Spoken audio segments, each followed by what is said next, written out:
मैंने एक ऐसी लड़की से शादी की थी जिसके माता पिता बचपन में ही गुजर गए थे। वह एक अनाथ लड़की थी। उसकी एक 15 साल की बहन भी थी जिसका नाम दीपिका था। शादी के बाद दीपिका भी मेरी पत्नी राधा के साथ हमारे घर आ गई थी। शुरू में तो सब कुछ अच्छा था, लेकिन धीरे धीरे मैंने महसूस किया कि दीपिका हर समय मेरी पत्नी से चिपकी रहती है। वह किसी से भी बात नहीं करती थी और हर समय सहमी हुई सी नजर आती थी। मुझे उसका यह रवैया बिल्कुल अच्छा नहीं लगता था, खासकर जब वह रात को भी हमारे कमरे में ही सोती थी। एक रात मैंने गुस्से में आकर राधा से शिकायत की और जब दीपिका कमरे में आई तो मैंने उसे जबरदस्ती दूसरे कमरे में बंद कर दिया और वापस अपने कमरे में चला आया। लेकिन जब मैंने राधा को देखा तो जैसे मेरी जान ही निकल गई। वह बहुत ज्यादा परेशान थी। हमारी शादी की पहली रात थी। मैं अपने दिल में खुशी लिए कमरे में दाखिल हुआ। राधा ने घूंघट में अपना चेहरा छिपा रखा था। मैं उसके लिए एक कीमती तोहफा और फूलों की माला, गजरें भी लाया था। जैसे ही मैंने कमरे में कदम रखा, मेरा दिल धक से रह गया। वहां जो दृश्य था वह बड़ा ही भयानक था। राधा की 15 साल की बहन दीपिका उसके साथ लिपट कर रो रही थी। यह कोई सामान्य रोना नहीं था। वह तो बिलक बिलक कर रो रही थी, जैसे कोई बहुत बड़ा सदमा लगा हो। मुझे देखकर राधा भी परेशान हो गई थी। उसने दीपिका को डांट कर शांत करवाया। मैं आगे बढ़ा और पूछा, राधा क्या हुआ इस बच्ची को? सब ठीक तो है ना? राधा ने जवाब दिया, जी प्रशांत, ये बस इसलिए परेशान हो गई है कि मैं अपनी नई जिंदगी शुरू कर रही हूँ, तो इसका क्या होगा? ये सुनकर मेरा दिल पसीज गया। मैंने आगे बढ़कर दीपिका के सिर पर प्यार से हाथ रखा और कहा, बेटी, परेशान मत हो। अगर तुम राधा की बहन हो तो मेरी भी बहन हो।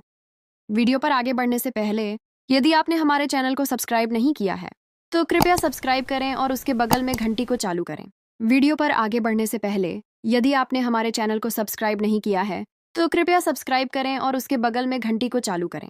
तुम इसी घर में हमारे साथ रहोगी। मैंने राधा से पूछा, तुमने ये बात दीपिका को नहीं बताई थी क्या? राधा बोली, प्रशांत, मैंने उसे बताया था, लेकिन ये अभी बच्ची है ना, अपने माता पिता के जाने के बाद बहुत संवेदनशील हो गई है, इसलिए उसे यह बातें अभी समझ नहीं आ रही हैं। समय के साथ सब कुछ समझ जाएगी। मैंने सिर हिला दिया। फिर राधा ने मुझसे डरते डरते एक बात कही। उसने कहा, प्रशांत, एक बात कहूं? मैं मुस्कुराया और बोला, राधा, तुम्हें इजाजत लेने की जरूरत नहीं है। लेकिन उसकी बात सुनकर मैं एकदम निराश हो गया। वह बोली, क्या मैं दीपिका को अपने साथ सुला लूं? जब तक ये संभल नहीं जाती, ये मेरे साथ सो जाया करे। हमारे माता पिता के निधन के बाद ये बहुत ज्यादा संवेदनशील हो गई है। जरा जरा सी बात की चिंता करके बीमार पड़ जाती है। मैं राधा की बात समझ गया। मैंने कहा, ठीक है राधा, तुम दोनों बहनें इस कमरे में सो जाओ, मैं दूसरे कमरे में चला जाता हूँ। राधा मेरे पास आई और बोली, मैं हमेशा आपकी आभारी रहूंगी। आपने हम बेसहारा लोगों पर बहुत बड़ा एहसान किया है। उसने मुझसे एक और विनती की कि मैं घर में किसी को भी यह न बताऊं कि मैं दूसरे कमरे में सो रहा हूँ। उसने कहा कि जल्द ही दीपिका इस घर से परिचित हो जाएगी और अपनी यह जिद छोड़ देगी। मैंने मुस्कुराकर कहा, राधा, भूमिका बनाने की जरूरत नहीं है। मैं तुम्हारी स्थिति समझता हूँ। मैंने दीपिका को देखा, जो अभी भी सहमी हुई सी बैठी थी, और चुपचाप बाहर निकल गया। मैंने राधा को तो सांत्वना दे दी थी, मगर अपने आप को कैसे सांत्वना देता? मेरे मन में बार बार ये ख्याल आ रहा था कि क्या दीपिका हमेशा यूं ही मेरी खुशियों के बीच में बाधा बनी रहेगी? क्या मैंने अच्छा काम करके अपना ही नुकसान तो नहीं कर डाला? मैंने बड़ी कोशिशों से अपने दिमाग से सभी नकारात्मक विचारों को झाड़ दिया और सोचा कि बच्चे ऐसे ही होते हैं। वे बर्दाश्त नहीं करते कि उनसे परिचित व्यक्ति किसी और के साथ बात भी करे। मैंने सोच लिया था कि मैं दीपिका का पूरा ख्याल रखूंगा। वह बड़ी मासूम और डरी हुई सी लड़की थी। ऐसे बच्चों पर मुझे वैसे भी बहुत दया आती थी। मैं यही सोचकर परेशान हो जाता था कि न जाने उसने अपनी पिछली जिंदगी में क्या कुछ सहा है जो वह ऐसी हो गई है। सच्चाई की यात्रा। हमारी शादी को पूरा एक हफ्ता गुजर चुका था, मगर दीपिका अब भी राधा के साथ ही सोती थी और मैं दूसरे कमरे में रहता था। मैंने सोचा कि दीपिका के लिए कुछ करता हूँ और एक दिन उसके लिए एक स्कूल बैग ले आया। मैं घर पहुंचा तो राधा घर के कामकाज में व्यस्त थी। दीपिका चारपाई पर बैठी उसे देख रही थी। मैंने मुस्कुराकर दीपिका से कहा, देखो दीपिका, मैं तुम्हारे लिए एक तोहफा लाया हूँ। लेकिन मुझे देखकर दीपिका रोने लगी और भागकर राधा के पीछे छिप गई। मैं हैरान था कि आखिर वह ऐसा क्यों करती है। वह हर समय खुद को यूं छिपाकर क्यों रखती है। मैं यह नहीं जानता था कि जब मेरी इन क्यों के जवाब मिलेंगे तो मुझे कितना बड़ा सदमा लगेगा। मेरी पूरी शख्सियत हिलकर रह जाएगी। मैं उठकर खड़ा हुआ और बोला, बेटी, इधर आओ, मेरी बात सुनो। मैं तुम्हारे लिए तोहफा लाया हूँ। मेरी आवाज़ सुनकर दीपिका जोर जोर से रोने लगी। मैंने सवालिया नजरों से राधा की तरफ देखा तो वह मुझे बड़े गुस्से में लगी। वह बोली, प्रशांत, आपकी बड़ी मेहरबानी होगी, आप मेरी बहन से दूर रहें। आप मेरे पति हैं, मगर दीपिका के लिए तो गैर महरम है ना, इसलिए आप उसे संबोधित न किया करें। मुझे राधा की यह बात बहुत बुरी लगी। मैं तो दीपिका को अपनी छोटी बहन समझने लगा था, मगर राधा का रवैया बड़ा परेशान करने वाला था। मुझे गुस्सा आ गया। मैं बोला, राधा, अगर तुम्हें महरम और गैर महरम का इतना ही ख्याल है तो अपनी बहन को एक गैर महरम के घर अपने साथ लाई ही क्यों? यह कहकर मैंने दरवाज़ा जोर से बंद किया और घर से बाहर चला गया। बाहर निकलकर मैं सड़कों पर घूमता रहा। मुझे बार बार अपने सख्त रवैये पर शर्मिंदगी हो रही थी। दीपिका मुझ पर जबरदस्ती तो थोपी नहीं गई थी ना? वह तो मेरी पूरी सहमति से मेरे घर आई थी। हम घर में सिर्फ 3 लोग ही तो थे। इससे पहले मेरे घर में खामोशी और सन्नाटों का राज था। मेरी माँ का निधन 2 साल पहले हुआ था और उसके बाद जिंदगी ने मुझे अकेला कर दिया था। घर की सारी जिम्मेदारी मुझ पर थी। मैं कुंवारा था और अकेला रहता था, इसलिए कोई काम वाली भी काम करने को तैयार नहीं होती थी। एक दोस्त ने शादी का मशवरा दिया तो मैंने इस रिश्ते की जिम्मेदारी भी उसी पर डाल दी थी।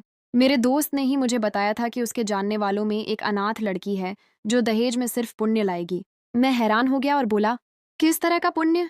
उसने बताया कि राधा की एक छोटी बहन उसी के साथ विदा होकर घर आएगी। तुम उसकी पढ़ाई खाने पीने पर जितना भी खर्च करोगे वह तुम्हें पुण्य के रूप में मिलेगा। फिर जब वह बड़ी हो जाएगी तो उसकी शादी करके उसे विदा कर देना। मैंने खुले दिल के साथ हाँ कर दी थी, क्योंकि मैं भगवान के आशीर्वाद से इतना कमाता था कि आसानी से उसका खर्च उठा सकता था। मगर मैं कहाँ जानता था कि दीपिका तो अजीब ही तरह की बच्ची होगी। वह तो मेरे गले की हड्डी बन जाएगी, जो मुझसे न निगली जा सकेगी और न ही उगली जा सकेगी। मैंने फैसला किया कि मैं कुछ दिन और सब्र से काम लूंगा और देखता हूँ कि दीपिका का रवैया ठीक होता है या नहीं। फिर ही मैं किसी नतीजे पर पहुंचूंगा। दिल की जलन। रात गए मैं घर लौटा तो रास्ते से खाना भी ले आया। मैं जानता था कि राधा मुझसे बहुत नाराज होगी। मैं उसकी नाराजगी दूर करना चाहता था। मैं घर के दरवाजे पर खड़ा था जब मेरे कानों में दीपिका की आवाज आई। वह कह रही थी, राधा, क्या अब तुम्हें तलाक हो जाएगा? तो फिर मैं और तुम वापस उसी तरह रहेंगे जहां कोई तीसरा हमारे बीच नहीं आएगा। राधा एकदम गुस्से से बोली, अपनी बकवास बंद करो दीपिका। दीपिका की हंसी की आवाज आई। फिर वह बोली, अब तो घर में तुम्हारा वह खड़ूस पति नहीं है, अब तो मुझे मेरे असली नाम से पुकारो। मैं दीपिका की बात सुनकर हैरान रह गया था। उसका कोई और नाम भी था क्या जो मुझसे छिपाया गया था? लेकिन क्यों? मेरे दिमाग में इतने सवाल जमा हो गए थे कि अब मुझे घुटन होने लगी थी। मैंने दरवाज़ा खोला और घर में दाखिल हुआ। राधा की नज़र मुझ पर पड़ी तो वह भागकर मेरे पास आई और बोली, प्रशांत, आप कहाँ रह गए थे? मैं आपकी फिक्र में घुली जा रही थी। मैं यह देखकर खुश हो गया था कि राधा के चेहरे पर नाराजगी का कोई निशान नहीं था। हम दोनों बातें कर रहे थे कि दीपिका एक बार फिर से रोने लगी। वह बोली, राधा, तुम इसके साथ बात मत करो, ये मुझे गुस्से से देखता है। तुम्हारा पति गंदा है। राधा ने मुझे शिकायत भरी नजरों से देखा। मैंने अपनी सफाई दी और कहा, क्यों दीपिका बेटी, मैं क्यों आपको गुस्से से देखने लगा? राधा बोली, प्रशांत, मैंने कहा भी था कि आप मेरी बहन को संबोधित मत किया करें। यह कहकर वह दीपिका को हाथ से पकड़कर कमरे में ले गई और मैं अकेला आंगन में खड़ा रह गया। सच्चाई की कड़वाहट और नए चरित्र का रहस्य। अब मेरे दिमाग की बत्तियां जल चुकी थीं। कुछ न कुछ गड़बड़ जरूर थी। मैं तो इस सबको दीपिका का बचपन समझ बैठा था, मगर यहाँ तो कहानी ही कुछ और थी। मेरे दिल में शक का बीज उग चुका था और मैंने सोच लिया था कि अब राधा पर सख्ती करूंगा तो वह खुद ही राज खोल देगी। सुबह राधा सामान्य रूप से नाश्ता बना रही थी जब अचानक रुककर बोली, प्रशांत, आप दीपिका के लिए स्कूल का बैग क्यों लाए थे? मैं राधा के कल वाले रवैये की वजह से दुखी था, इसलिए संक्षिप्त जवाब दिया और कहा, मैं चाहता था कि दीपिका अपनी शिक्षा जारी रखे। राधा हंसी और बोली, कौन सी शिक्षा? दीपिका ने तो कभी स्कूल का मुंह भी नहीं देखा। उसे शिक्षा का शौक नहीं था, इसलिए हमने उसे स्कूल में दाखिल ही नहीं करवाया था। मुझे राधा की बात अच्छी नहीं लगी थी और चूंकि मेरा मिजाज पहले से ही खराब था, इसलिए मैं किसी बहस में नहीं पड़ना चाहता था। मैंने अपना खाना खत्म किया और दफ्तर के लिए निकल गया, मगर दीपिका का अस्तित्व मुझे खटक रहा था। उसकी अजीबोगरीब हरकतें, मुझे देखते ही रोने लगना, फिर मेरी और राधा की तलाक पर खुश होना, ये सब क्या था? दीपिका कोई छोटी बच्ची तो थी नहीं, वह पूरे 15 साल की थी। इस उम्र में तो लड़कियां बड़ी समझदार और सुलझी हुई होती हैं। यकीनन यह मामला इतना सीधा नहीं था जितना मुझे लग रहा था। शाम में भी दीपिका ने मुझे तंग करने की पूरी तैयारी कर रखी थी। मुझे देखकर वह अजीब अजीब हरकतें करने लगती थी। मैं राधा से बात करने लगा तो वह उसे हाथ से पकड़कर कमरे में ले गई। थोड़ी देर बाद राधा बाहर निकलकर बोली, प्रशांत, आप खाना खाकर अपने कमरे में चले जाएंगे तो हम दोनों बहनें भी आकर खा लेंगी। दीपिका जिद कर रही है कि जब तक आप बाहर बैठे हैं तब तक वह बाहर नहीं निकलेगी। मुझे गुस्सा तो बहुत आया था, मगर खुद पर काबू पाकर बोला, ठीक है, दीपिका बाद में खा लेगी। कम से कम तुम तो मेरे साथ आकर बैठो, तुम तो मेरे साथ खाना खाओ। राधा के जवाब ने मेरे अंदर आग लगा दी थी। वह बोली, प्रशांत, आपको तो पता है ना कि दीपिका कितनी जिद्दी है, घर में तूफान खड़ा कर देगी, इसीलिए आप मेरी माफी स्वीकार कर लें। राधा इतना कहकर कमरे में चली गई थी। अब मैं अपने आपे से बाहर हो गया था। मैं खुद पर काबू न रख सका और कमरे की तरफ बढ़ा। राधा की आवाज आ रही थी। वह दीपिका को कोस रही थी, कह रही थी, दीपिका, काश माता पिता के साथ कम से कम मेरी जिंदगी तो जहन्नुम न बनती। न जाने तुम मेरे किस पाप की सजा हो। मैंने दरवाजा खोलकर अंदर चला गया और दीपिका को कलाई से पकड़कर खींचता हुआ बाहर ले आया। राधा भी घबरा गई थी। वह मेरे पीछे भागी और बोली, प्रशांत, ये आप क्या कर रहे हैं? छोड़िए मेरी बहन को। आप अपने होश में तो हैं? मगर सच्ची बात तो यह थी कि मैं हरगिज अपने होश में न था। अगर होश में होता तो यह सब न करता। मैंने दीपिका को एक अलग कमरे में बंद कर दिया और राधा का हाथ पकड़कर उसे अपने कमरे में ले आया। मैं बोला, अब मुझे सच सच बता दो कि तुम्हारी बहन ये सब क्यों करती है? राधा का चेहरा पीला पड़ चुका था। वह लगातार रोती चली जा रही थी। वह बोली, आपको भगवान का वास्ता है प्रशांत, मेरी बहन को छोड़ दें। वह बहुत संवेदनशील है, वह डर से मर जाएगी। वह एक रात तो क्या, एक पल भी मेरे बिना नहीं रह सकती।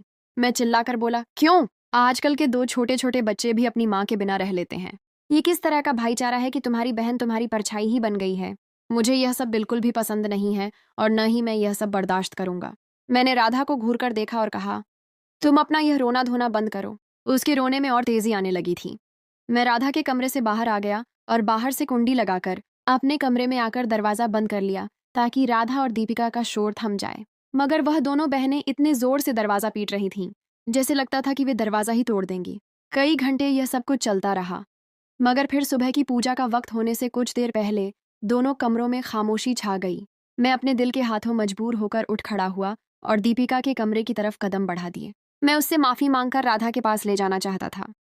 मगर जैसे ही मैंने दरवाजा खोला, मेरे कदम थम गए थे, क्योंकि वहां तो एक लड़का बैठा था। मैं आगे बढ़ा तो वह मुझे देखकर सहम गया और फिर से रोने लगा था। मैंने उसे झिड़क दिया और बोला, मेरे सामने अब आंसू मत बहाना, नहीं तो मुझसे बुरा कोई नहीं होगा। मुझे बताओ तुम कौन हो? दीपिका कहाँ गई? वह लड़का रोते हुए बोला, अगर मैं अपनी सच्चाई बता दूंगा तो तुम मुझे बेच तो नहीं दोगे? मैं उसकी बात सुनकर हैरान रह गया था। मैं बोला, नहीं नहीं, हरगिज नहीं। मैं तुम्हें क्यों बेचने लगा? वह लड़का मेरी बात से संतुष्ट हो गया और सोफे पर बैठ गया। उसके चेहरे पर बहुत दर्द था। वह बोला, जब मैं पैदा हुआ तो हमारे घर में यूं मातम मनाया गया जैसे मैं पैदा नहीं हुआ, मर गया हूं। जब मैं बड़ा हुआ तो अपने चारों ओर बहुत जुल्म देखा। मेरे पिताजी मेरी माँ को एक बहुत मोटे डंडे से मार मार कर नीला कर देते थे और मेरी तरफ इशारा करके कहते थे कि मेरे लिए यह तो स्वीकार्य होता कि तू बांझ होती, मगर ये तो तूने क्या गजब कर दिया। मैं पिताजी की फटकार सुनकर आईने के सामने जा खड़ा होता। राधा कहती थी कि पिताजी की बातों पर ध्यान न दिया करो, तू तो बहुत प्यारा है। लेकिन मैं प्यारा होता तो क्या मेरी वजह से माँ को मार पड़ती? मैं राधा से पैसे मांगता तो वह मुझे 2 रुपए का नोट दे देती थी। मैं भागकर दुकान जाता और माँ के लिए अपनी पसंद की टॉफी ले आता। मैं वह टॉफी माँ के मुंह में डालकर कहता, माँ, दवा खा लो, आराम आ जाएगा। माँ मुझसे लिपट कर फूट फूट कर रोने लगती थी। मैं छोटा सा था। मेरे हम उम्र लड़के खेला करते थे जबकि मेरा खेल में मन नहीं लगता था। मैं सारा दिन घर में रहकर माँ का पहरा दिया करता था कि कहीं पिताजी माँ को फिर से न मारने लगें। लेकिन मेरे रोकने के बावजूद हर दूसरे तीसरे दिन माँ नीली हुई होती थी। मैं अपने छोटे छोटे हाथों से माँ को दबाता था कि उन्हें आराम आ जाए, मगर वह अपना दर्द भूलकर घंटों मेरे छोटे से हाथों को अपने होठों से लगाकर चूमती जाती और रोती जाती। माँ कहती थी कि मुझे मार से तकलीफ नहीं होती, मुझे तुम्हारी इन हरकतों से बड़ी तकलीफ होती है।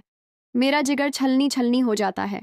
माँ की कमेटी निकली तो वह बाजार जाकर मेरे लिए एक साइकिल और गेंद बल्ला ले आई थी। माँ कहती थी कि तुम बाहर जाकर तो खेलते नहीं हो, घर में ही तुम्हारी खुशी का इंतजाम कर देती हूँ। मैं साइकिल देखकर बड़ा खुश हुआ था और माँ के हाथ चूमता रहता था। फिर सारा दिन खड़ी धूप में साइकिल चलाता रहा। माँ मुझे देखकर हंसकर बोली, आज पहला दिन है इसलिए धूप में खेल लो, कल से नहीं खेलने दूंगी धूप में। मैं हर थोड़ी देर बाद साइकिल से उतरकर गीले कपड़े से उसे साफ भी करता रहा था कि कहीं मैली न हो जाए, कहीं मेरी नई साइकिल पुरानी न हो जाए। शाम में पिताजी घर आए तो मैं साइकिल पर झूले ले रहा था। पिताजी बोले, इस कमजात को ये साइकिल किसने दिलाया है? फिर मेरे मुंह पर 2 थप्पड़ मारकर मुझे साइकिल से उतार दिया और कुल्हाड़ी से उस साइकिल को तोड़कर फेंक दिया। मेरी आंखों से आंसू बहते रहे थे। मैंने रात का खाना भी नहीं खाया था। माँ रात को मेरे पास आकर बैठ गई और बोली, बच्चा, मैं आज तुमसे एक ज़रूरी बात करना चाहती हूँ। तुम 4 साल के हो गए हो एक समझदार बच्चे बन गए हो। अब तो माँ हर बात कर सकती है ना तुमसे? मैंने हाँ में सिर हिला दिया। माँ बोली, बेटा तुम्हारी बहन का क्या नाम है? मैं बोला, राधा। माँ बोली, और तुम्हारा क्या नाम है? मैं खामोश हो गया, कानों में साई साइयाँ होने लगी। मैं बोला, माँ, पिताजी मुझे कम जात कहते हैं और आप बच्चा। इन दोनों में से मेरा क्या नाम है? माँ की आंखें हर समय छलकने को तैयार रहती थीं। आज भी पानी बरसने लगा था। माँ बोली, तुम्हारा कोई नाम है ही नहीं मेरी जान। 4 साल हो गए हैं तेरी पैदाइश को, मगर मैं अब तक यही फैसला नहीं कर पाई कि तुम्हारा नाम क्या रखूं। लड़कियों वाला नाम रखूं या लड़कों वाला? मैंने माथे पर बल डालकर पूछा, क्यों माँ? लड़कियों वाला नाम क्यों रखना है मेरा? मैं तो लड़का हूं ना। माँ ने नहीं में सिर हिला दिया तो मैं चकित रह गया था। माँ बोली, तू ना लड़का है और न ही लड़की है। तू किन्नर है, तीसरी जिन्स है तेरी। मैं 4 साल का बच्चा इन बातों को न समझ पाया था। माँ बोली, मैं तुझे लड़का नहीं बनाऊंगी, क्योंकि तू बाहर निकलेगा तो लोग 100 तरह की बातें बनाएंगे। मैं तुम्हारा नाम दीपिका रखती हूँ। तुम हर समय सिर पर दुपट्टा लेकर रखोगे और घर की 4 दीवारी में रहोगे। तुम सुरक्षित रहोगे। मैं माँ से रूठ गया, बोला, मुझे नहीं लेना दुपट्टा, मैं लड़का हूँ। माँ बोली, मेरे पास ताकत नहीं है मेरे बेटे, नहीं तो मैं तेरे सिर पर घने पेड़ की छांव कर देती। तेरे हिस्से का हर दर्द मैं खुद पर झेल लेती, लेकिन अब मुझे कहीं जाना है। मैं रोते हुए माँ से लिपट गया और जिद करने लगा कि मुझे भी अपने साथ लेकर जाना। हम दोनों रोते रहे। फिर मैं सो गया तो माँ मुझे राधा के पास लिटाकर चली गई। सुबह मेरी आंख चीख पुकार के साथ खुली थी। राधा बिलक बिलक कर रो रही थी। मैं भागकर बाहर निकला तो माँ सोई हुई थी। राधा मुझसे लिपटकर रोने लगी और बोली, माँ चली गई हैं। मैंने राधा के सिर पर थप्पड़ मारा और बोला, धीरे बोलो, माँ सो रही हैं, उठ जाएंगी। फिर राधा मुझे कमरे में ले गई और मेरे सिर पर दुपट्टा डालकर बोली, अब तू दीपिका है। माँ की बात याद है ना? मैंने सिर हिला दिया था। मैं 2 रुपये लेकर दुकान पर गया और माँ की टॉफ़ी ले आया। मैं वह टॉफ़ी माँ की जेब में रखने के लिए उनके चारों ओर घूमता रहा, मगर माँ उठती ही नहीं थी। सारे मोहल्ले की औरतें भी आ गई थीं। फिर माँ को सफ़ेद कपड़े पहना दिए गए और चारपाई पर डालकर ले गए। मैं पीछे भागा और बोला कि मेरी माँ को कहाँ लेकर जा रहे हो? छोड़ दो, मैंने तो उनके लिए टॉफ़ी ले रखी है। मैं छोटा था ना, इसलिए किसी ने मेरी आवाज़ न सुनी। मैं आदमियों की टांगें पकड़ पकड़ कर बोलता रहा कि माँ को नीचे उतार दो। सुबह से कुछ नहीं खाया, उन्हें भूख लगी हुई होगी। वह टॉफ़ी मेरी जेब में ही रह गई, मगर माँ न लौटी। मैं रोता रहा, तड़पता रहा, मगर किसी ने मेरी न सुनी। फिर एक दिन पिताजी भी चले गए तो हम अपनी चाची के घर आ गए। चाची भी पिताजी जैसी ही जालिम थीं। वह भी मारती थी मुझे। अक्सर कहा करती थी, मैं तुझे बेच दूंगी, किन्नरों का दल ले जाएगा तुझे। तभी राधा मेरा सहारा बनती थी। चाची का बेटा था ना आप जितना, वह मुझे कहता था कि तुम किन्नर हो, नाच कर दिखाओ। फिर वह और चाची बहुत हंसते थे। मैं डर जाता था और राधा मुझे बचाती थी। फिर उसकी शादी हो गई आपके साथ। आपकी तरफ देखकर भी मुझे डर लगता था कि कहीं आप मुझे किन्नरों के दल के पास न बेच दें। राधा कहती थी कि आप अच्छे हैं, आप ऐसा नहीं करेंगे, मगर डर मेरे दिल के अंदर जड़ पकड़ कर बैठा है। अब आपको सब कुछ पता चल गया है, अब बताएं, मुझे अकेले कमरे में तो बंद नहीं करेंगे ना? मेरा चेहरा आंसुओं से भीगा हुआ था। मैं जल्दी से उठकर बाहर की तरफ भागा और राधा के कमरे का दरवाजा खोल दिया। उसके पैरों में बैठकर माफी मांगने लगा। वह भी रो रही थी, मगर बोली, माफी किस बात की? आपने तो हम बेसहारा लोगों को सहारा दिया है। फिर मैं और राधा दीपिका को मनोवैज्ञानिक डॉक्टर के पास लेकर जाने लगे थे। उसके दिमाग से बचपन का आघात निकालना बड़ा मुश्किल था। मैंने उसकी शिक्षा भी शुरू करवा दी थी। मैं और राधा खुशहाल जिंदगी का आगाज कर चुके हैं और दीपिका भी जिंदगी की तरफ लौट रहा है। और मैंने खुद से यह वादा किया है कि उसका भविष्य उज्जवल बनाकर ही दम लूंगा। मैंने मन में ठान लिया था कि मैं दीपक का अतीत और उसके माता पिता के साथ हुए इस जुल्म की सच्चाई को जरूर तलाश करूंगा। मेरे दिमाग में शक का कीड़ा अब और भी सक्रिय हो चुका था। मैंने अपने दोस्त अमित को फोन किया, जिसने मेरा यह रिश्ता करवाया था। मैंने उसे सारी बात बताई और उससे उसकी चाची का नंबर मांगा, जिनके पास राधा और दीपक पहले रहते थे। अमित भी मेरी बात सुनकर हैरान रह गया और तुरंत नंबर देने के लिए राजी हो गया। अगले दिन मैंने उस चाची को फोन किया, जिनका नाम फातिमा बेगम था। वह एक सख्त और बेरहम औरत लग रही थीं, जिनकी बातों में कड़वाहट भरी थी। मैंने फातिमा बेगम से कहा, नमस्ते, मैं प्रशांत हूँ, राधा का पति। नमस्ते, हाँ भाई, बोलो क्या बात है? उन्होंने सख्त लहजे में जवाब दिया, मुझे राधा और उसके भाई के बारे में कुछ जानकारी चाहिए। मैंने कहा, भाई? उसके साथ तो कोई भाई नहीं था, वह तो अकेली विदा हुई थी। फातिमा बेगम ने तुरंत इनकार कर दिया। मैं हैरान होकर बोला, क्या मतलब? दीपक तो उसके साथ ही आया था। दीपक? कौन दीपक? वह तुरंत चुप हो गई और फोन की दूसरी तरफ एक लंबी खामोशी छा गई। मैं समझ गया कि कुछ गड़बड़ है। मैं जानता हूं कि आप लोग उसका असली नाम क्यों नहीं बताते, लेकिन वह दीपिका नहीं, दीपक है। मैंने दीपेक का असली नाम लिया। फातिमा बेगम का लहजा एकदम बदल गया और वह गुस्से से चिल्लाने लगी। क्या कहा तुमने? उस बदबख्त ने अपना राज तुम्हें बता दिया है। अब तुम जाकर उसकी बहन को तलाक दे दो। हमारी इज्जत का सवाल है। हमने तुम्हें कुछ नहीं बताया था कि वह तीसरी जिन्स है। नहीं, मैं तलाक नहीं दूंगा, बल्कि मैं तो उस बच्चे की मदद करना चाहता हूँ। मुझे आप उसके पिता के बारे में बताएं। उसके पिता कौन थे और वह कहाँ हैं? उनकी दोनों ही औलादें मर चुकी हैं। उनका निधन हो गया है। फातिमा बेगम ने बात काटते हुए कहा। मैं जानता हूं कि उसके माता पिता का निधन हो गया है, लेकिन मुझे उसके पिता का नाम और उनके परिवार के बारे में बताएं। मैंने जोर दिया। फातिमा बेगम ने गुस्से से फोन काट दिया। मुझे यह सब देखकर यकीन हो गया था कि यह मामला सिर्फ दीपक का नहीं था, बल्कि इसमें कुछ गहरे और छिपे हुए राज भी थे। मैंने मन में ठान लिया था कि मैं दीपक का अतीत और उसके माता पिता के साथ हुए इस जुल्म की सच्चाई को जरूर तलाश करूंगा। मेरे दिमाग में शक का कीड़ा अब और भी सक्रिय हो चुका था। मैंने अमित को दोबारा फोन किया और उसे सारी बात बताई। अमित ने मुझे मशवरा दिया कि मैं किसी जासूसी एजेंसी से मदद लूं, लेकिन मैं एक आम सा आदमी था और यह सब मेरे लिए बहुत मुश्किल था। इसी दौरान मेरे पड़ोस में एक नया परिवार आया। उनका बेटा, जो कि मेरी उम्र का था, उसका नाम रामू था। रामू एक बहुत ही समझदार और मददगार इंसान था। उसने मेरे परेशान चेहरे को देखकर पूछा, भाई सब ठीक तो है ना? आप कुछ दिनों से बहुत परेशान नजर आ रहे हैं। मैंने रामू से अपनी सारी कहानी साझा की, बिना यह बताए कि दीपक किन्नर है। मैंने बस यह बताया कि वह एक संवेदनशील बच्चा है और उसके माता पिता के साथ कोई गहरा राज है। रामू ने मेरी बात बहुत ध्यान से सुनी और कहा, भाई, मुझे लगता है कि यह मामला इतना सीधा नहीं है जितना नजर आ रहा है। मैं एक प्राइवेट इन्वेस्टिगेशन एजेंसी में काम करता था, मगर अब मेरा काम छूट गया है। लेकिन मेरे पास अब भी पुराने संबंध मौजूद हैं। मैं तुम्हारी मदद कर सकता हूँ। मैं रामू की बात सुनकर बहुत खुश हुआ। रामू ने जांच शुरू कर दी। पुराने कागजात और सनसनीखेज खुलासा। रामू ने कुछ दिन बाद मुझे फोन किया और कहा कि उसने दीपक के पिता, जिसका नाम प्रकाश था, उसके बारे में जानकारी निकाल ली है। प्रकाश एक अमीर जमींदार था, लेकिन उसका एक भाई था जिसका नाम राकेश था। राकेश और प्रकाश दोनों भाइयों के बीच जमीन को लेकर विवाद चल रहे थे। रामू ने मुझे बताया, प्रशांत, मुझे एक और सनसनीखेज बात पता चली है। प्रकाश के परिवार में किसी भी लड़की को विरासत का हक नहीं दिया जाता था, बल्कि वह सिर्फ बेटों को ही विरासत देते थे। मैंने इस बात पर गौर किया और सोचा कि इसका क्या मतलब हो सकता है। रामू ने आगे कहा, प्रकाश के एक बेटे के बाद एक और संतान हुई थी, जो किन्नर था। जब यह बात प्रकाश को पता चली तो उसने इस बच्चे को बदनामी से बचाने के लिए उसे लड़की का रूप दे दिया और उसका नाम दीपिका रख दिया। मगर जब उसका भाई राकेश उससे विरासत मांगता तो प्रकाश उससे झगड़ा करता था कि मेरी सारी विरासत मेरे बेटों की है और उनके बाद मेरी बेटी की है। मुझे अब फातिमा बेगम की बात याद आ गई। वह इसीलिए कह रही थी कि उनकी इज्जत का सवाल है।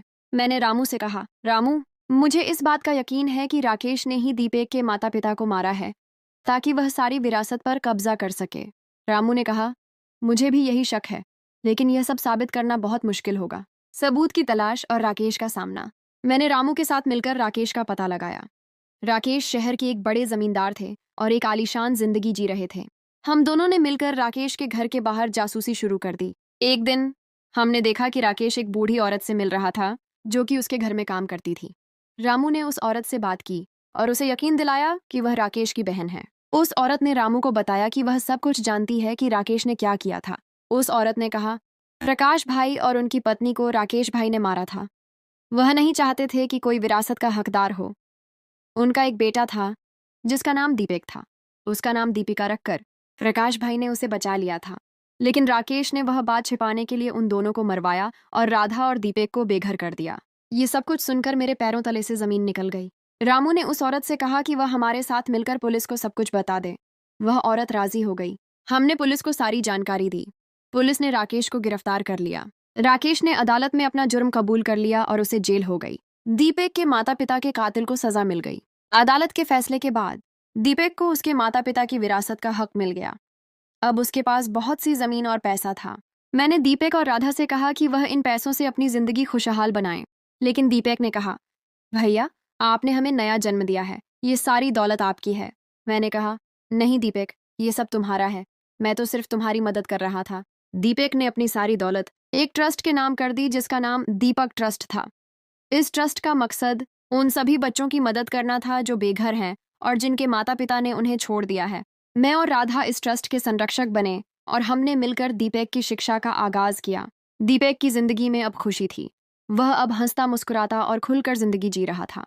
मैं और राधा भी एक दूसरे के करीब आ चुके थे। हमारी शादीशुदा जिंदगी में भी खुशियां लौट आई थीं। दीपक ने हमारे रिश्ते में एक नई जान डाल दी थी।